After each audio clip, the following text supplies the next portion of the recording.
Hey, what's up? This is Rowan here, and today I'm going to take you behind the scenes on a 30-minute throwing routine that I use as I get ready for the national championships in 2 to 3 weeks. We're going to be out here for about 30 minutes working on some short range throws, some touch, some angles, and then we're going to throw some power throws at the end. I'm out here with AJ Merriman, who was just named second team all rookie for the AUDL, and we're just getting some work in. All right, first up is the warm up. Nothing really focused here. We're just kind of getting our wrist, elbow, shoulder, core loose with some light tossing. Nothing really to focus on here.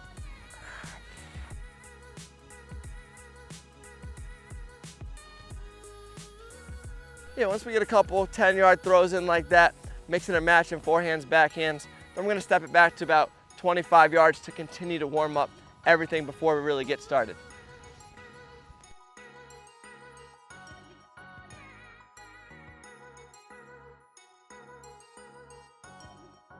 All right, now that we've kind of warmed up from short mid-range, we're going to jump right into the focus stuff.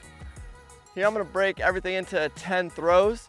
We're gonna start with the force forehand, and we're going to have a flat throw, inside out, and outside in. 10 each, right in a row, just really working on each shape and angle.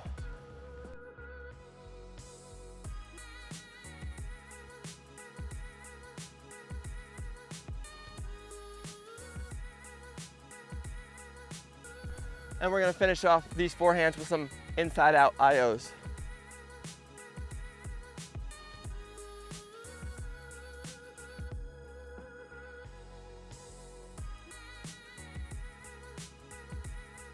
All right, moving on to backhands, same thing. Flat, outside in, inside out, 10 each.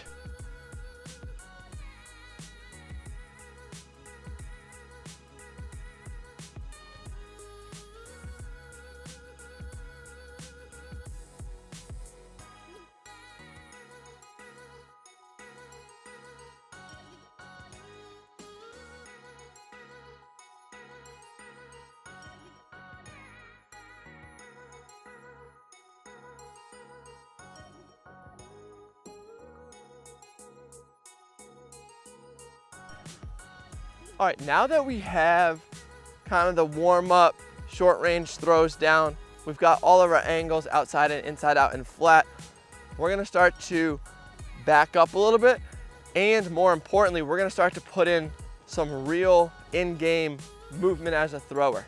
No more casually stepping out and throwing. That stuff leads to bad habits.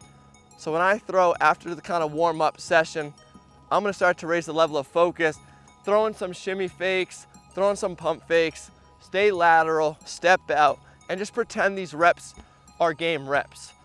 All right, so for this part, we're gonna throw forehands, but work on the efficient mechanics. We're not gonna wind up or follow through. We wanna just work on getting the disc out of our hand as fast and efficient as possible. The more efficient our mechanics are, the less chance for error in the windup. So we're about 20 yards apart, and we're really just starting with the forehand here and snapping it as fast as we can. All right, we're gonna do 10 on the forehand side, 10 on the backhand side.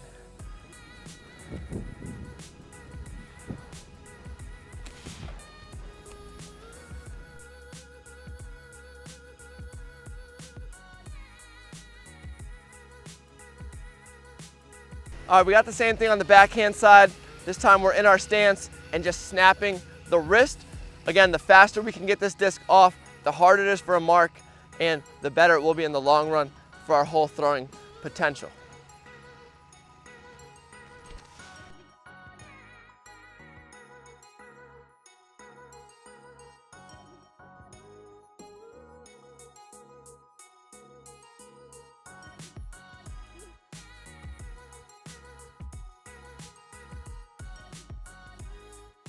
All right, again, now that we're warmed up, ready to go, we're gonna start adding some movement as a thrower. First thing we're gonna do, we're gonna start like we just did with the forehand, but it's gonna be a fake here, coming across and delivering a backhand. So 10 fake forehand backhands, and then 10 fake forehand backhands.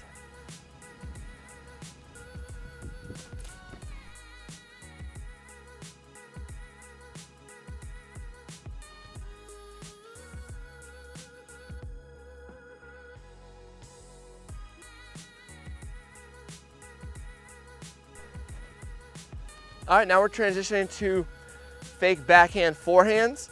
Same thing, we want to be quick and efficient with our fake so it doesn't take too much time. Pivot and deliver a balanced forehand.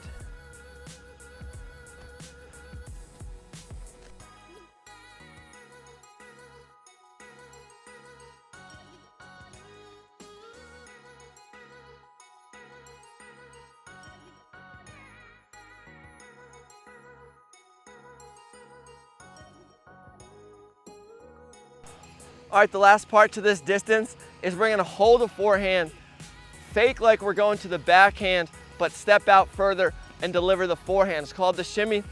A lot of my throws come off this move, so it's important to practice them outside the games.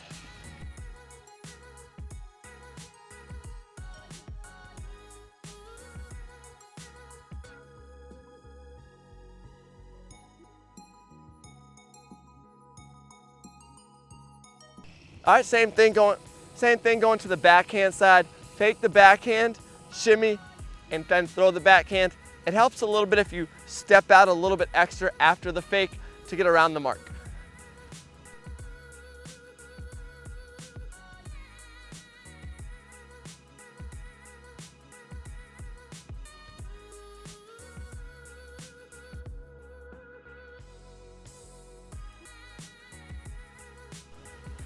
Today's throwing workout is definitely more stationary based, really working on the throwing less than the cutting, but we still want to start to throw to moving targets because that's kind of what happens in ultimate most of the time. So here we just have a cutter 20 yards away, making undercuts to both sides. You'll notice that I'm trying to lead my receiver out to space and not throw it at them, making them wait for the disc.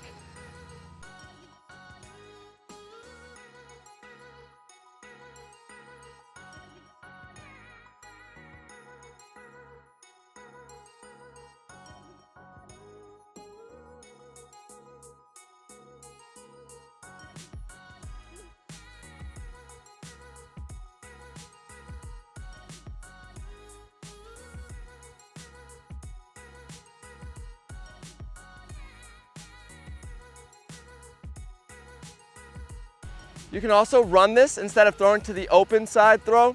You can step across and throw inside out breaks to the same cutting shape.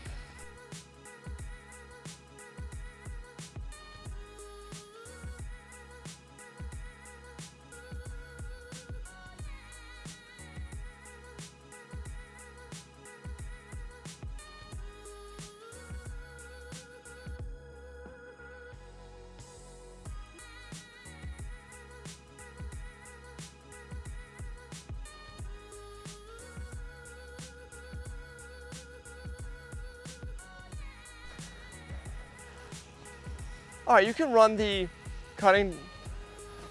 cutting portion 3 to 4 times each, depending on how much you want to start running.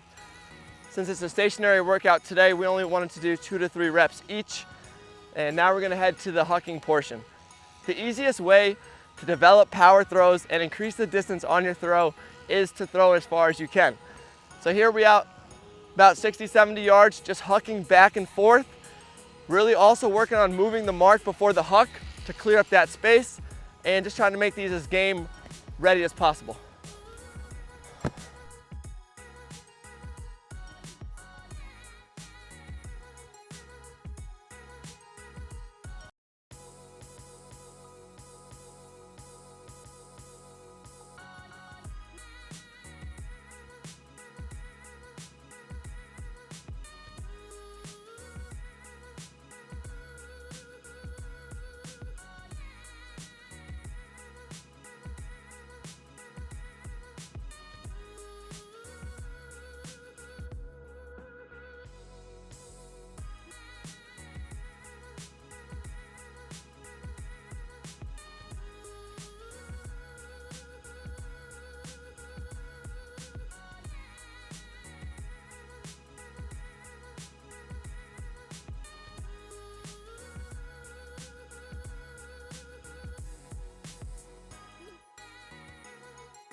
Since we are working on the power throwing, the best way to do it is by pulling the disc, just seeing how far you can throw, increasing that distance. The further you can pull, that means the further you can huck, and also the more consistent your 75 to 80% distance hucks are gonna be. It's just natural. So AJ and myself, we're gonna take about 10, 20 pulls each, finish out this workout with some distance.